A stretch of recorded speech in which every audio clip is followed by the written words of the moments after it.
So there's an old adage that says we as humans can deal with anything except for the unknown.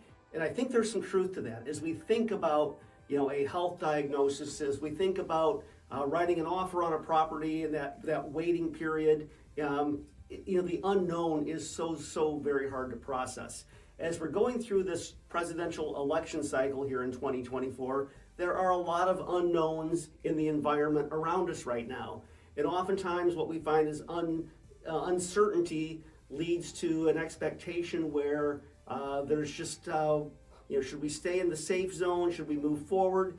And unfortunately, oftentimes nothing happens. So unfortunately, uncertainty leads to paralysis, which leads to a lack of consumer confidence, which leads to doing nothing for many consumers. And I think we're seeing a little bit of that in the housing market today. Now, the good news is the election is literally, 8 days away? So whoever wins, whoever loses, there is a end to the uncertainty in the near future. So I say that with this in mind.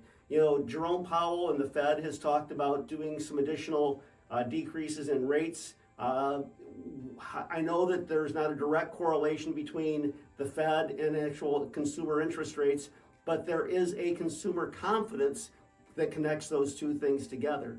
And when you have a conclusion of a presidential election cycle and you have an increase in consumer confidence and hopefully a decrease in rates, that combines to be a very robust real estate market. In fact, according to Keeping Current Matters, we saw David Childers at the Jared James event in September. David said and showed us a graph that of the last 11 election cycles, after the election, there was an increase in housing activity in 9 of the 11. So with those factors in mind and at play, this is a great time to be helping your clients look forward, look past next Tuesday, a week from tomorrow, and look at what the housing market's going to look like going into the rest of this year and into the spring market. Presidential election cycles can be tough. They can take the eye off the ball for our consumers. They can also take our eye off the ball, but let's not let it happen. We're only a week or so away from having a conclusion. Let's get back in the game. Let's be ready for a robust fall, winter, Q1 market for 2025. Thanks for being here.